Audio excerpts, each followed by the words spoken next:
ప్రకటన గ్రంథం 16వ అధ్యాయం 8-9 వచనాలు చదువు.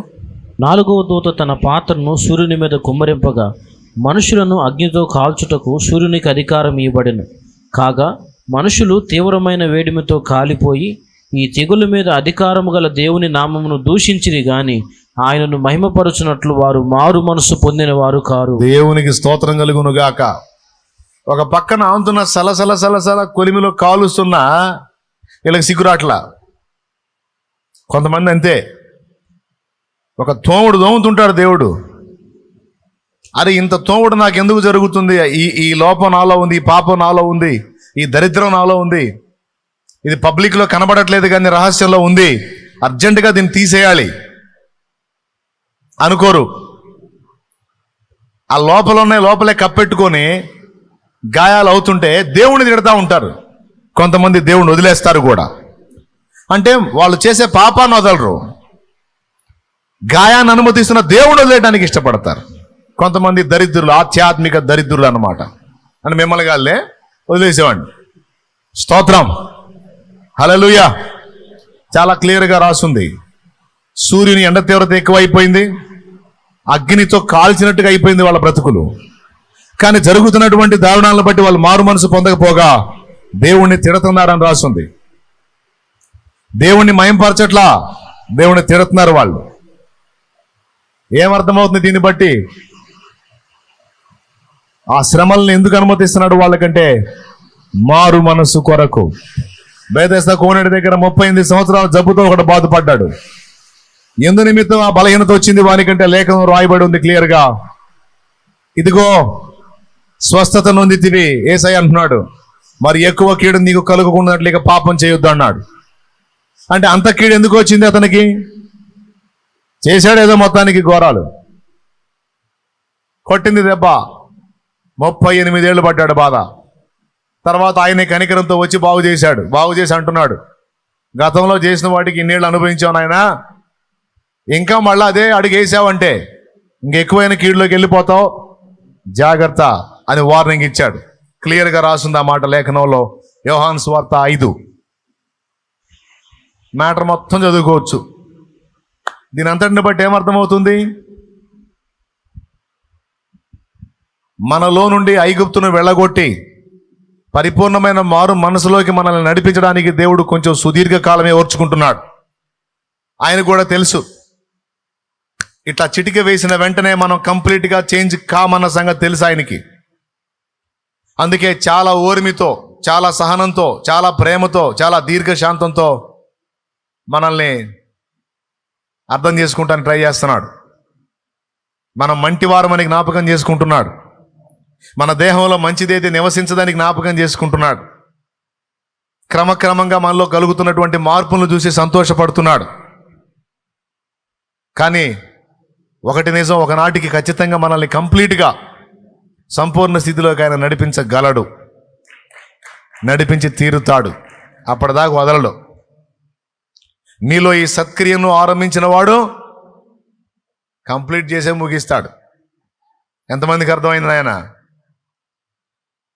కొన్నిసార్లు కొన్ని విధములైనటువంటి ఎదురు దెబ్బలు, కొన్ని ఓటములు, ఆటుపోట్లు ఎందు నిమిత్తం వస్తున్నాయంటే మన అవిధేయతల వలన, మనలో ఉన్నటువంటి ఐగుప్తు యొక్క మొండి వైఖరి, మూర్ఖత వలన కొన్ని బెత్తం దెబ్బలు తగులుతూనే మన జీవితంలో.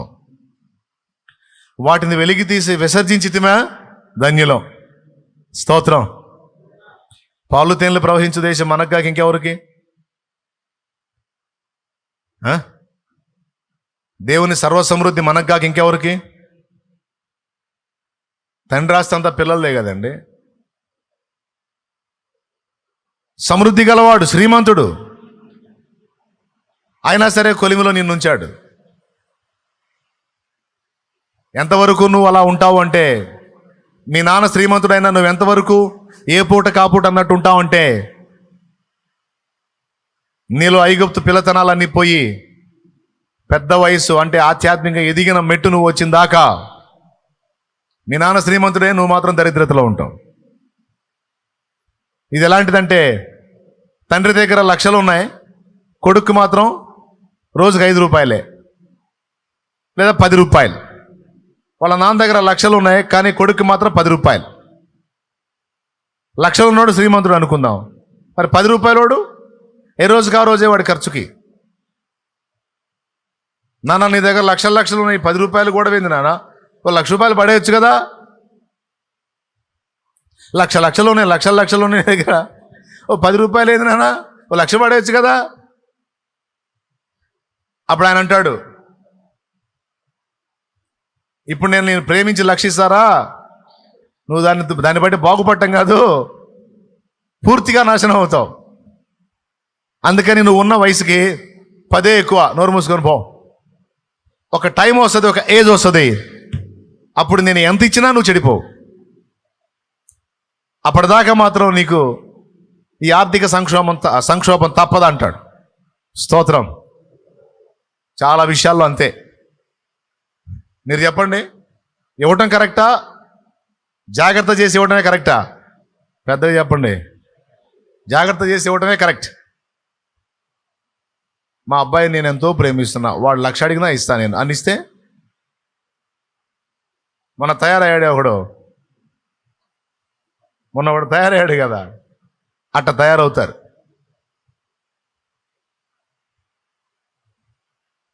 దేవుడు ప్రేమ గల తండ్రి, కనికరం గల తండ్రి, అంతేకాదు బాధ్యత గల తండ్రి.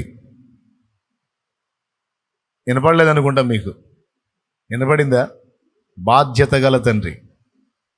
ప్రేమ కనికరంతో పాటు బాధ్యత కూడా తెలుసు ఆయనకి. ఎవరెవరికి ఏమేం చేయాలో, ఎప్పుడు చేయాలో, ఎందుకు చేయాలో, ఎలా చేయాలో, ఏ స్థాయిలో చేయాలో, ఇస్తే ఏ స్థాయిలో ఇవ్వాలో మొత్తం తెలుసు ఆయనకి.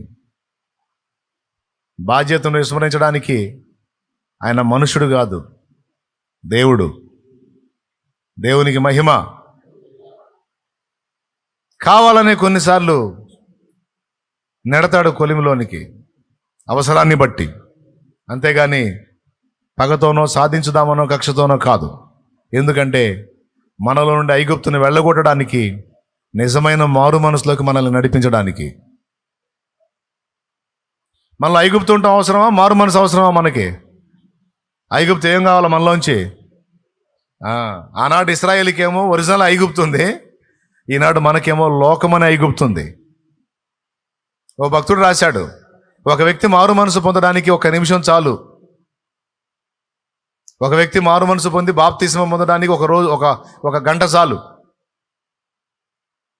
కానీ మారు మనసు అనుభవంలోకి వచ్చినవాడు, బాప్తిస్మం అనుభవంలోకి వచ్చినవాడు యేసు పోలికగా రూపాంతరం చెందడానికి సుదీర్ఘ కాలం పడుతుంది అన్నాడు. అది ఒక చిట్కా ఏమీ లేదు. వ్యక్తిత్వం నిర్మాణం చేసుకుంటూ రావాలి, దానికి కొంచెం టైం తీసుకుంటుంది. కానీ ఒకటైతే నిజం, ఏ పని అయితే మనలో మొదలు పెట్టాడో తప్పకుండా దాన్ని కంప్లీట్ చేస్తాడు ఆయన.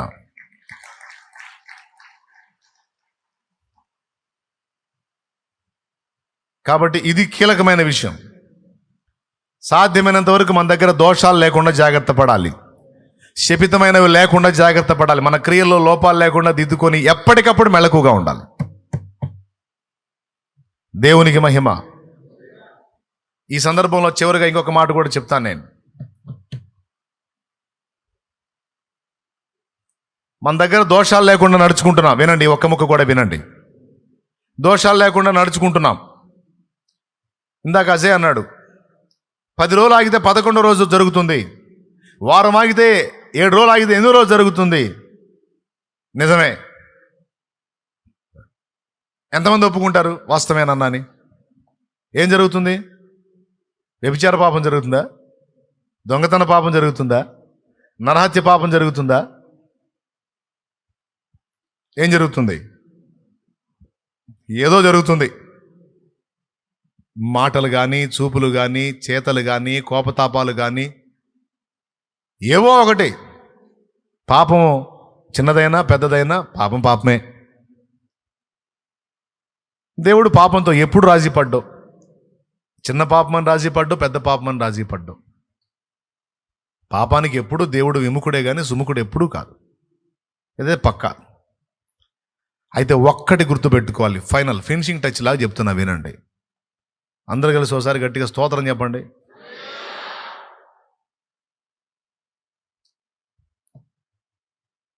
ఒకసారి మన నుండి ఒక తప్పిదం జరిగినప్పుడు దాని విషయమై దేవుని క్షమాపణ వేడుకుని,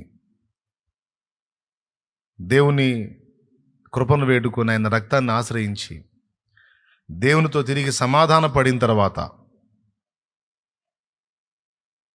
శత్రువు మళ్ళా దాని విషయమైనటువంటి భయాన్ని నాలోకి తీసుకొచ్చి పెడతాడు.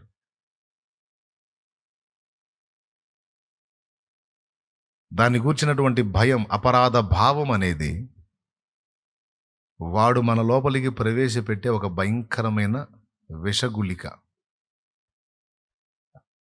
అంటే అపరాధ భావం సహజంగా మనసాక్షిని బట్టి వస్తుంది.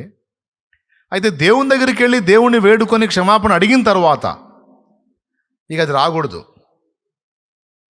ఇప్పుడు ఆయన కృపను వేడుకున్నావు, ఆయన రక్తాన్ని ఆశ్రయించావు, సరిదిద్దుకున్నావు, క్షమాపణ కోరుకున్నావు. సారీ తండ్రి, ఇది పొరపాటున అయింది, ఇంకోసారి కాకుండా నేను నా వంతు కష్టపడతాను, నీకు ఇష్టంగా నడుచుకోవడానికి నేను జాగ్రత్తలు తీసుకుంటాను తండ్రి, మళ్ళీ ప్రయత్నిస్తాను, నన్ను క్షమించు తండ్రి, ఇంకోసారి ఇలా చేయను నాయన, నన్ను మన్నించు, నాకే చాలా ఫీలింగ్గా ఉంది, బాధగా ఉంది నా తండ్రి, నేను బాధ పెట్టానయా, నన్ను మన్నించు. దేవునికి మహిమ. అప్పుడు దేవుడు ఏమంటాడంటే ఓకే బెట వెళ్ళిపో అంటాడు. ఓకే మళ్ళీ మంచిగా కలిసి ఉందాం, మనం సంతోషంగా ప్రేమగా ఉందాం, ఓకే హ్యాపీ దగ్గర తీసుకుంటాడు. దేవుడు దాన్ని విడిచిపెట్టిన సైతాను వదిలిపెట్టాడు. వాడు మళ్ళా వచ్చి నీ దగ్గరికి ఇంత చేసి ఏమీ ఎరగనట్టు పెద్ద భక్తులలాగా ఫోజిస్తున్నావుగా, ఆహా మహానటుడిరా నువ్వు, ఆహా మహానటివమ్మ నువ్వు, నటే మహానటి అంటాడు. అంటే ఎట్లా అంటాడు అన్న, ఫోన్ చేసి అంటాడా లేకపోతే ఎట్లా అన్న, రియల్గా పిక్చర్ కనపడేది దాన్ని మళ్ళీ నన్నేం అడగొద్దు, ఫోన్ చేసి అంటాడా లేకపోతే ఏమన్నా మెసేజ్ పెడతాడా, వాయిస్ మెసేజ్ పెడతాడా లేకపోతే ఎట్లా ఏ మెసేజ్ పెడతా నన్ను అడగొద్దు. ఒకటైతే ఖాయం, వాడు నీ దగ్గరికి చేరేది ఖాయం, గుసగుసలు ఆడేదైతే ఖాయం. ఎట్లా ప్రవేశపెడతాడు అంటే ఏ విధంగా నీలోకి ఆ భావం పుట్టిస్తాడు అనేది పక్కన పెడితే ఒకటైతే ఖాయం, ఆ ఫీలింగ్ అయితే నీ దగ్గరికి తెస్తాడు వాడు. అంటే నీ మనసులోకి ఆ రాంగ్ సిగ్నల్స్ని పంపిస్తాడు వాడు. దేవుడు వదిలేసిన దాన్ని కూడా నీ మైండ్లో పెట్టేస్తాడు వాడు. ఈ అన్ని హృదయంలో పెట్టుకొని ఇక పూర్తి స్వేచ్ఛతో దేవుని నువ్వు సేవించలేవు, హత్తుకోలేవు. ఇక ఆ దేవుడు నాయనా కుమారుడా రా నాయనా అంటే గుట్ల చాటుకు చెట్ల చాటుకు పోతావు. ఎందుకురా గుట్ల చాటుకు పోయావు అంటాడు. నేను నీ స్వరం విని భయపడే దాగుకుంటుంది అంటాడు. ఎందుకు భయపడ్డావురా నువ్వు అంటాడు. అప్పుడు అపరాధం చేశాను, అరే నీకు మెంటలా, చేసావు, వచ్చావు, సరి చేసుకున్నావు, మారు మనసు పొందాను అన్నావు, క్షమించమన్నావు, వేడుకుని వదిలేశాను, మళ్ళీ పోయి గుట్ల చాటును కూర్చున్నాను. ఎంతైనా నేను చేసింది మామూలు నేరం కాదు కదా, అందుకని కొంచెం ఎందుకు నాకు అది పోవటం లేదు ప్రభువా. అరే నీకేమన్నా మైండ్ పోయిందా, నీ వదిలేశాను రారా బాబు అని నేను పిలుస్తుంటే ఎట్లా వదిలేస్తావు దేవా, ఎట్లా వదిలేస్తావు, నేను చేసిన చిన్నది కాదు కదా, అది సామాన్యమైన విషయం కాదు, మహా పెద్దది. నాకు అసలు మనసు తట్టుకోలేకపోతున్నాను నాయన. అరే పిచ్చి ముచ్చట్లు ఆపి రారా నాయన, నువ్వు నా దగ్గరకు రా, అంతకుముందు ఎంత పరిగెత్తుకుంటూ వచ్చావు కదా, ఏమైంది ఇప్పుడు నీకంటే, ఏమైంది అంతకుముందు బాగున్నా, నేను మధ్యలో చెడిపోయాను కదా, ఇప్పుడు ఎట్లా వచ్చి పట్టుకుంటాను నిన్ను, ఎట్లా వచ్చి హత్తుకుంటాను నేను, నువ్వు చెడిపోయావు నీకు చెప్పినవాడు ఎవడురా, నువ్వు చెడిపోతే బాగు చేసుకుంటాను, నువ్వు పొరపాటు పడ్డావు, క్షమించాను, దిద్దుకున్నావు, వదిలేశాను, నేను ఇంకోసారి నేను జాగ్రత్త పడతాను అన్నావు, అప్పుడే నేను మర్చిపోయిన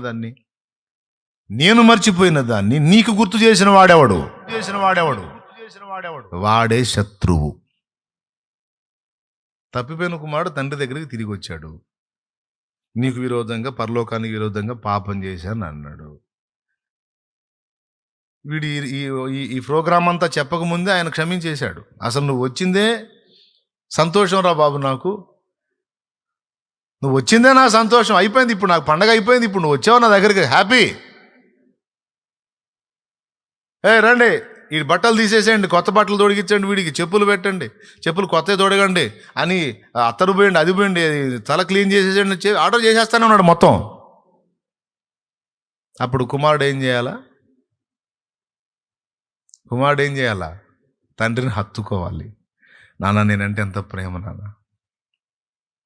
నేను ఎంత దుర్మార్గం చేశాను, తండ్రివని లెక్క చేయలేదు. నువ్వు కష్టపడి సంపాదించిన ఆస్తిని నాది అని లాక్కొని పోయి వేశ్యలకు తగలబెట్టి, దుర్వ్యసనాలకు తగలబెట్టి, నీ కష్టమంతా వ్యర్థపుచ్చి ఇంత బాధ పెట్టి తినే. నేనేమన్నా సంపాదించి వచ్చానా? నాశనం చేసి వచ్చానే. నన్ను ఇంత ప్రేమించి దగ్గరకు తీసుకొని ఇంత క్షమించేసావు ఏంది నాన్న నువ్వు? ఏమి మనసు నాన్న నీది, ఎంత ప్రేమ అని హత్తుకోవాలి, అవునా? అట్లా కాకుండా తప్పిపోయిన కుమారుడు తిరిగి వచ్చినప్పుడు ఎవరక్కడ, వీని వస్త్రాలు తీసి కొత్త వస్త్రాలు తొడగనంటే, తండ్రి ఎవరికి? నాకా? నా అంత నీచుడు లేడు, నాకు ఇయే కరెక్ట్, నాకు అవి వద్దు అన్నా అనుకో, ఎవరికో పిచ్చోడా ఏం కాదు, తీయండి. నేను క్షమించారా నిన్ను? ఎవడరా నిన్ను? నేను క్షమిస్తే న్యాయాధిపతిని నేను, క్షమించేవాడిని నేను, శిక్షించేవాడిని నేను. శిక్షించే నేనే ఓ అన్నానంటే ఇంకెవడరా నిన్ను శిక్షించేది? చల్ వేసుకో కొత్త బట్టలేదు. రాహా, నీకు తెలియదు డాడీ, నీకు తెలియదు, నేను వేసుకోకూడదు అసలు, నాకు అసలు నేను అన్ఫిట్ అంటే ఆయన ఏమంటాడండి? నోరు మీద వేసుకో. లేదు వేసుకోవడానికి తగను నేను. ఉంగరం పెట్టుకో. ఉంగరం వస్త్రాలకే యోగ్యండి కాబట్టి ఇంకా ఉంగరమా మళ్ళీ? వద్దు. చెప్పులా ఎందుకు? నాకు ఇదే కరెక్ట్ అంటే ఏమంటాడండి? మీరేం చేస్తారు? చిరాకు పుట్టదు. దేవుడి దగ్గర కూడా అంతే. శత్రువు మళ్ళా మన అపరాధాలని మనకు గుర్తు చేసి వాడి స్వరం ఎప్పుడు మనకు వినపడజేస్తాడు. ఏమనంటే, నువ్వు పనికిరావు, నిన్ను ఒప్పుకోడు, నువ్వు తేడా, నువ్వేదో ఇట్లా కనపడుతున్నావు కానీ నీ మనసు నిండా దరిద్రపు ఆలోచనలే, నీ ప్రవర్తన బాగుండదు, నీ రహస్య జీవితం కరెక్ట్గా లేదు, నీ ఆలోచనలు అట్లా, నీ ఆలోచనలు ఇట్లా అని పదే నీ అపరాధాలని, నీ దోషాలని నీకు మళ్ళా గుర్తు చేసి దేవుణ్ణి ఆప్యాయతతో హత్తుకోకుండా భయం గుప్పెట్లో బతికేటట్టు సాతాను కుట్ర చేస్తాడు. ఇప్పటికి ఎంతమంది ఈ దీనిలో బలవుతున్నారో నాకైతే తెలీదు. ఇదైతే పెద్ద స్కెచ్, వాడిది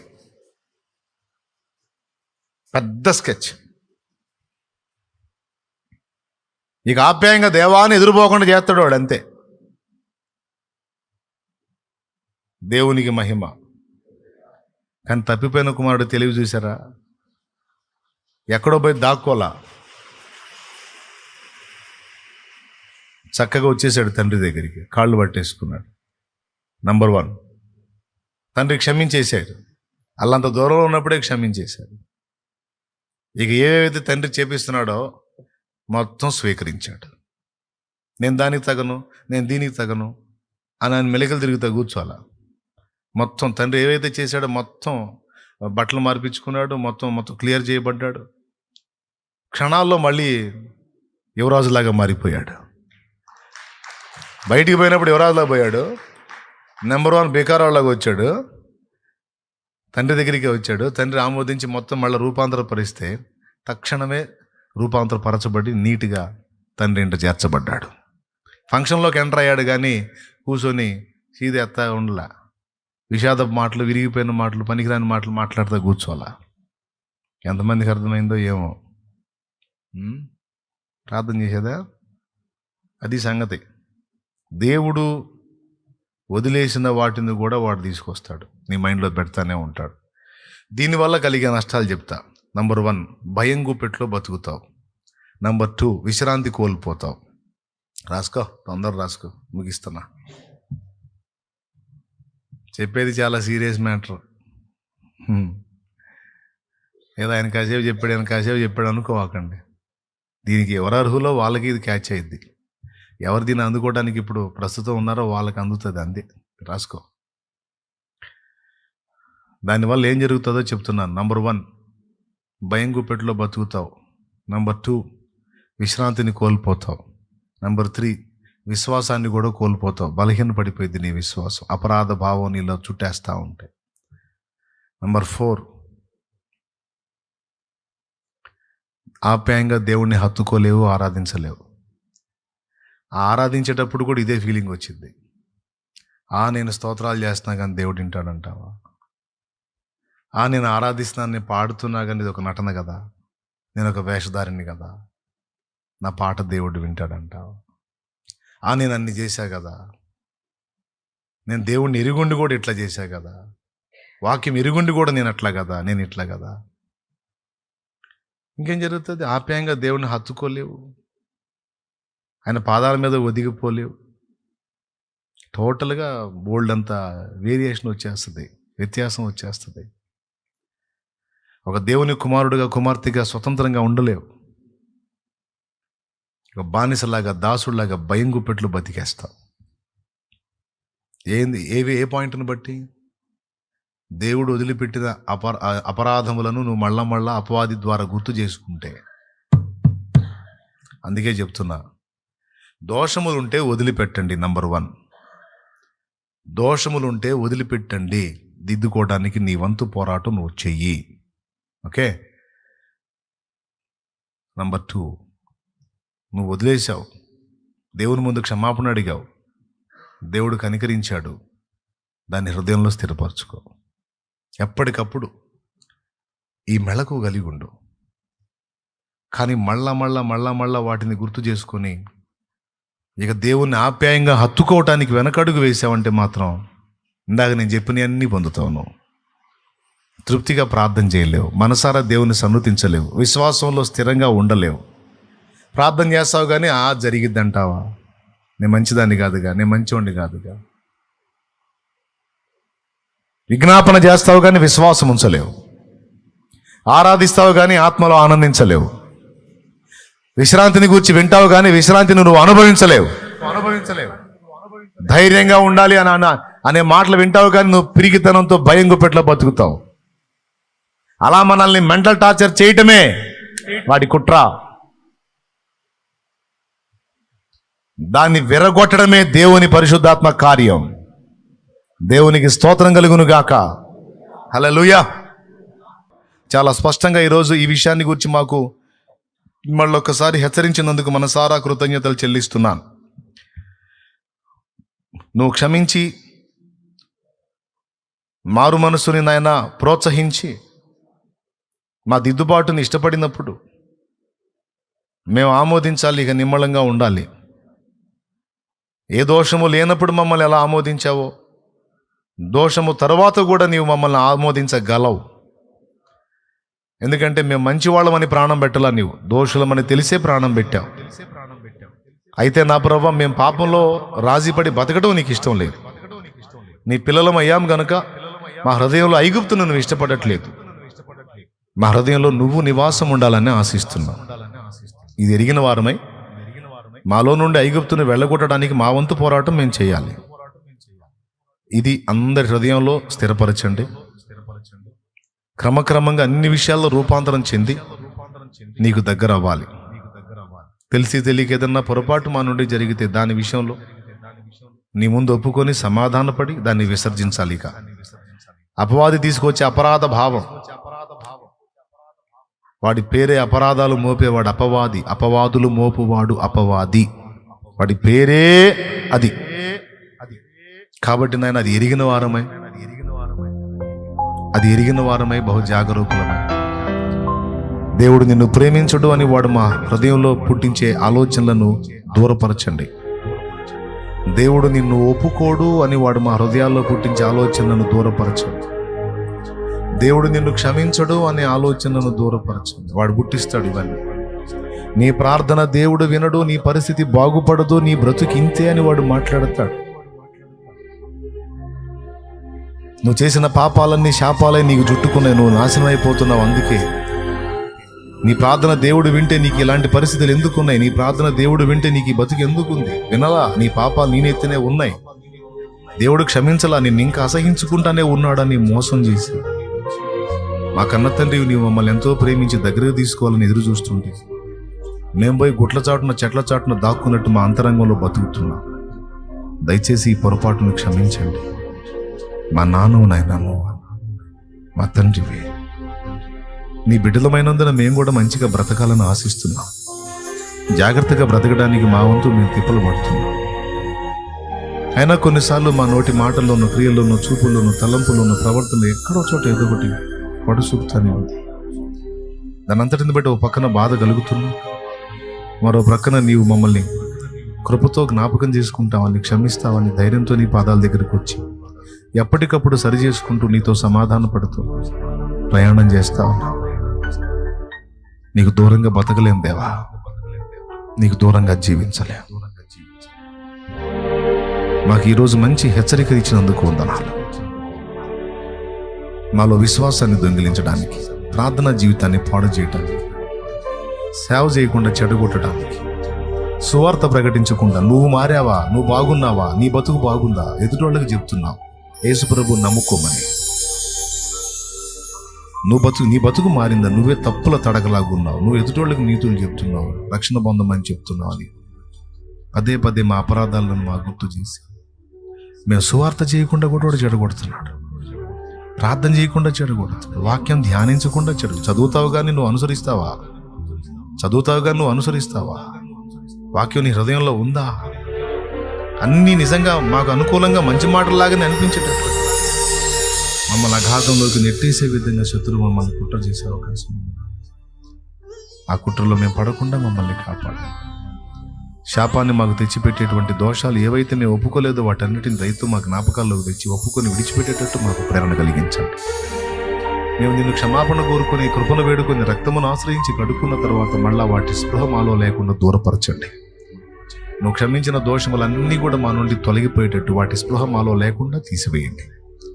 అపవాది గుర్తు చేయడానికి ట్రై చేసినా అవి గుర్తు రాకుండా దూరపరచండి. నాయనా, ఎప్పటికప్పుడు తెల్లని వస్త్రం వల్ల మేము ఉండటానికి మమ్మల్ని ప్రోత్సహించండి. మాలో ఉన్న ఐగుప్తుని ఇష్టపడట్లేదు, దాన్ని పూర్తిగా రూపుమాపండి. ఇక్కడ ఎంతమంది బిడ్డలు ఉన్నారు, ఎన్ని రకాలుగా నలుగుతున్నారు, అందరి హృదయాలు ఎరిగిన దేవ బిడ్డలను ఆదరించి ధైర్యపరచండి. నువ్వు మమ్మల్ని ప్రేమిస్తున్నావు, ఇది ముమ్మాటికి నిజం. నువ్వు మా నాన్నవే. ఘోర పాపములైన చెప్పసక్యంగాని పాపాల బ్రతిన నినే వారిని చేసి కుడి ఎడములు తెలియని నా చిన్న పిల్లలు ఉన్నావు దేవా. ఇదంత మంచి మనసు, నువ్వు క్షమించుటకు సిద్ధ మనసు గలవాడి, కృపచూపుటలో ఆనందించే మనసు ఉన్నవాడి. పిల్లలుగా మమ్మల్ని స్వీకరించావు. మొండితనం మాలో ఉంటే కొట్టు తండ్రి, మొండితనం మాలో ఉంటే దెబ్బ కొట్టు తండ్రి. నీకు స్వతంత్రం ఉంది. చెడిపోనియద్దు, నాశనం కానియద్దు, శాపానికి అప్పగించుద్దాం. కొట్టు తండ్రి, చెంప పగిలేటట్టు కొట్టు, బుద్ధి చెప్పు. నీకు నచ్చని చేష్టలు మాలో ఉంటే తప్పు తండ్రి, మార్చుకోమని చెప్పు. కొట్ట విసర్జించొద్దు. అపరాధ భావాలు మమ్మల్ని బతకనియొద్దు. మమ్మల్ని కృంగదీసి మా మనసులను వేటాడడానికి మమ్మల్ని దరిచేరే దుష్టుని బంధించు నాయన. వాడిచ్చే రాంగ్ సిగ్నల్స్ ని బంధించి చేస్తున్నాము. నీ పరిశుద్ధాత్మ ఇచ్చేటువంటి అద్భుతమైనటువంటి ఆత్మ సంబంధమైన ప్రేరణలు పొందుకుని ముందుకు సాగే కృప మాకు అందరికీ దయచేయండి. తెలిసి తెలియని తప్పులు ఈ గడియ వరకు మా నోటి మాటల్లో, క్రియల్లో, చూపుల్లో, తలంపుల్లో, ఆలోచనలో, చేతల్లో, నడతల్లో, పడకల్లో సమస్తంలో జరిగిన దోషములు మళ్ళొక్కసారి ఒప్పుకుంటున్నాం. పూర్తిగా క్షమించి మా హృదయాలన్నీ తేలిక చేసి, తెప్పరిల్ల చేసి, నెమ్మది ఇక్కడ కూర్చున్న బిడ్డలు, లైవ్ ద్వారా వింటున్న వారు, తర్వాత వినబోతున్న బిడ్డలు అందరినీ కూడా ధైర్యపరచు, ప్రోత్సహించండి. మాకివ్వబడిన తలాంతులు గుర్తిరిగిన వారమే మేము ఈ చిత్తమంతా నెరవేర్చడానికి కృపని యేసునామమున వేడుచున్నాము.